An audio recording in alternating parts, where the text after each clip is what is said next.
For over 3 decades, this game development studio has left their mark on some of the most iconic franchises in gaming history, including Star Wars, Star Trek, Quake, Marvel, and Wolfenstein. But did you know that Raven Software has also been a key player in the Call of Duty franchise for over a decade? Raven has been working behind the scenes to help ensure the success of some of your favorite Call of Duty games since 2010. And while the spotlight is often given to other development houses like Infinity Ward and Treyarch, I wanted to take a moment to shine a light on Raven Software. Because while their work today may not always be in the forefront, back in the 90s, they were pioneers of the emerging first-person shooter genre. In other words, it's time to put some respect on their name.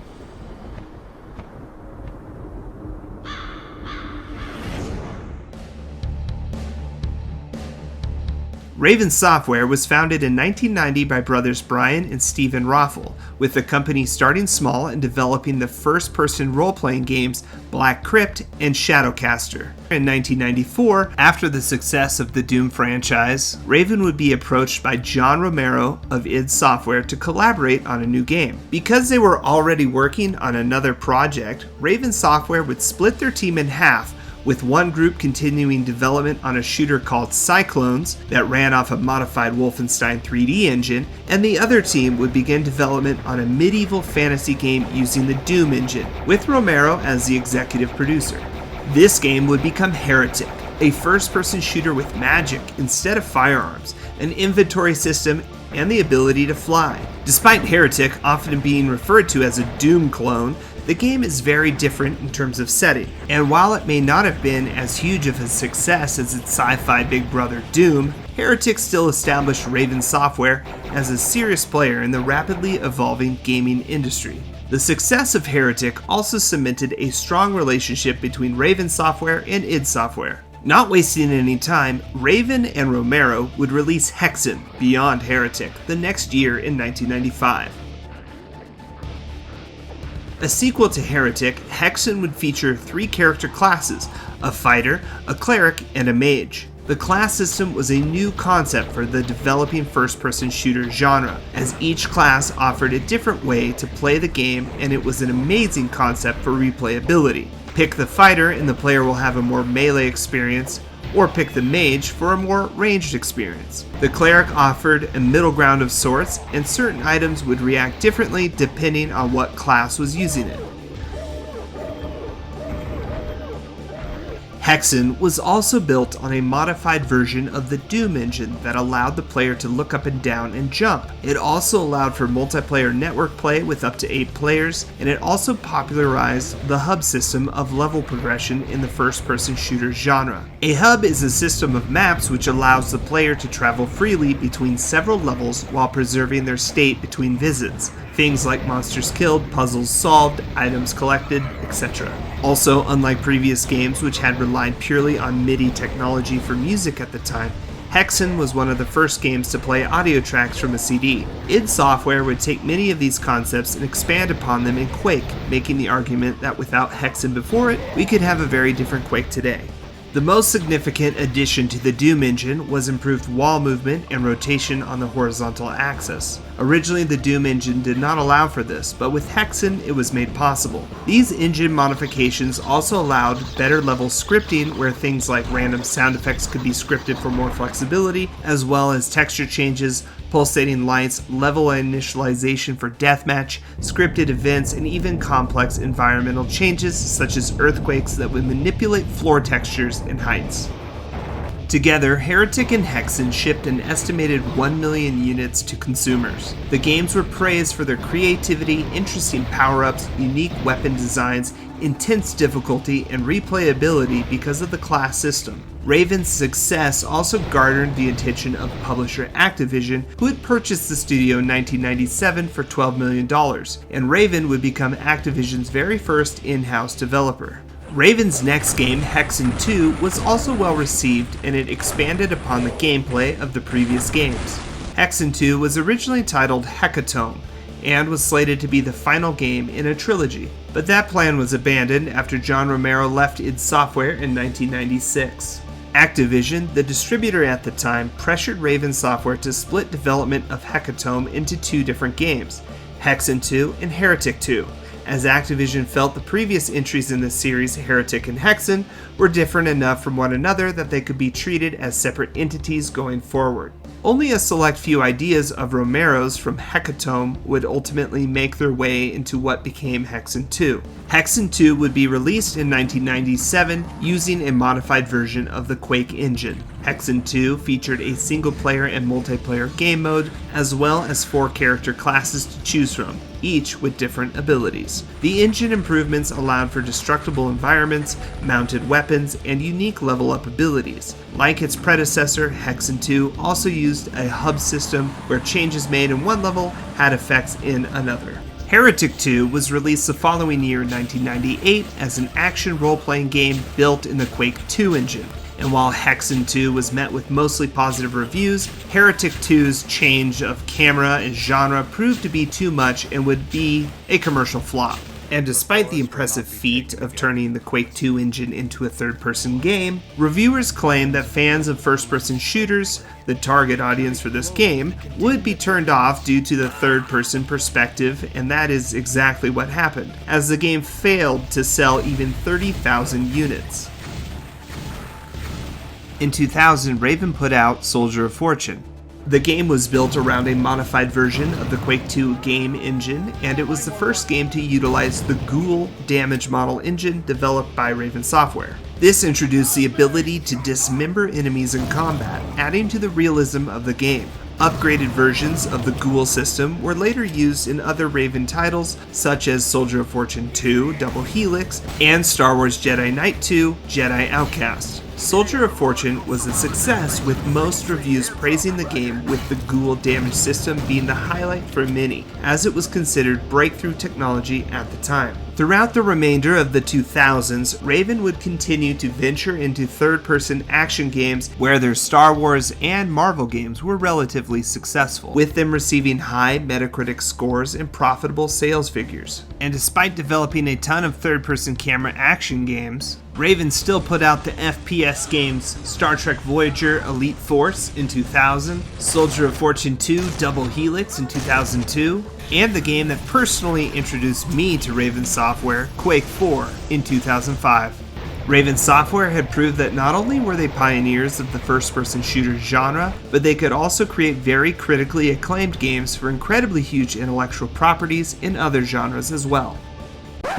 So with this rich history of success, why is it that in today's 2023 market, Raven has been regulated to a support team for Call of Duty instead of one of the lead development studios? That answer lies with the flop that was 2009's Wolfenstein game. The loose sequel to Grey Matter's 2001 reboot of the Wolfenstein franchise returned to Castle Wolfenstein.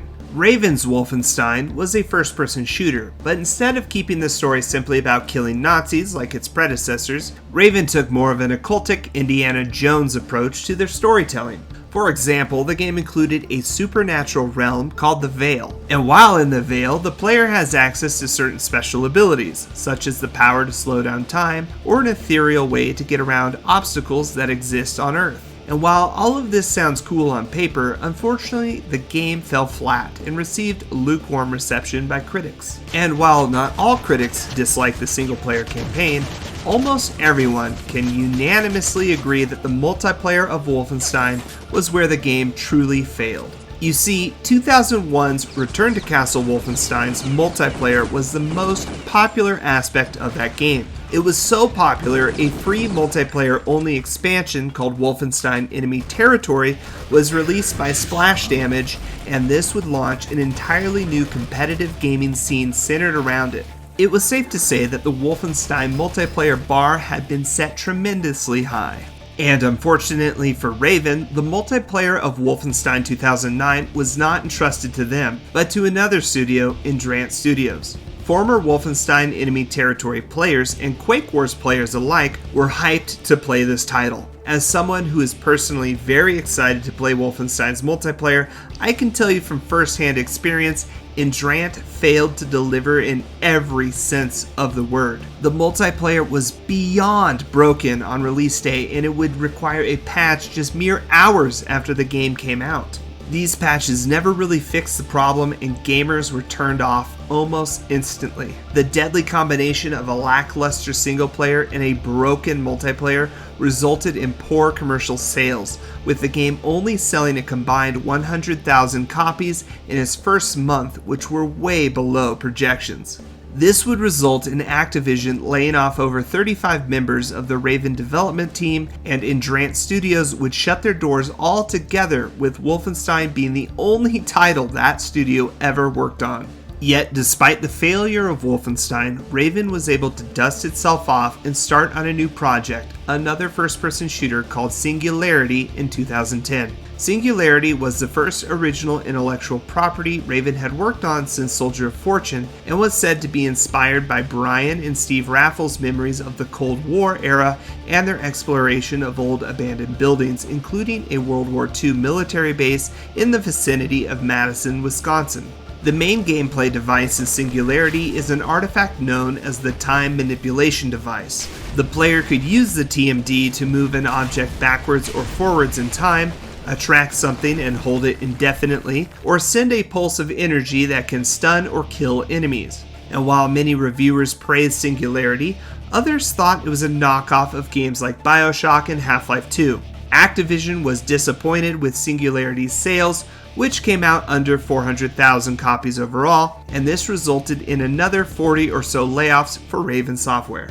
As someone who worked in the video game industry for years, I can tell you from personal experience that a studio is only as good as their next game, especially if they are working for a large publisher. I worked on Epic Mickey 2 under Warren Spector from Deus Ex fame, and when Epic Mickey 2 did not ship enough units, Disney shuttered Junction Point Studios, and the whole team lost their jobs. But unlike many studios, Raven had a long-standing relationship with Activision and was willing to adapt. In a blog post, Brian Raffles said, "A reason I believe we have been successful and around for 30 years is we have always been collaborative people. If you look at our history of the games we have worked on, you will see that we have made many of them in a collaborative setting." In a sense, Raven had been one of the first support studios when they worked directly with John Romero to support his vision of a medieval fantasy Doom. In the same Activision blog, lead producer Charles Weiss was there to see the company give up on its own game ideas and refocus its energies on the needs of others. Adapt or die. This has been a motto at Raven for as long as I can remember, says Weiss, and it has always stuck with me. And adapting is what Raven did. Raven Software joined Infinity Ward and Treyarch as Call of Duty developers, and developed downloadable content for various COD games. And while providing support to other studios, they developed the Chinese title Call of Duty Online, Call of Duty Cold War, as well as the Call of Duty 4 remaster. Today, Infinity Ward and Treyarch get most of the credit, but Raven has the security it needs to continue making games. I personally hope to see them take another shot at an original intellectual property, or hell, maybe another Heretic or Hexen game, as long as it's an FPS. Raven Software has played a crucial role in the development of the first-person shooter genre. They were pioneers who have introduced many innovative features and gameplay elements that are still used in many modern FPS games today. And while their history may not be as well known to the average gamer, their contributions to the gaming industry are significant and worthy of praise and recognition despite a handful of setbacks. Thanks for watching, guys. I learned a ton when researching this video, and I hope you did too by watching it. Which Raven Software game is your favorite? For me, I think it will always be Quake 4, but I really enjoyed playing Hexen to get footage for this video. Please let me know if you enjoyed this dev dive, and if you'd like to see more videos like this in the future. Please don't forget to like and subscribe, as I will have more Boomer Shooter reviews coming out soon. Thanks again for watching, guys. I'm Salty Octopus, and I will see you next time.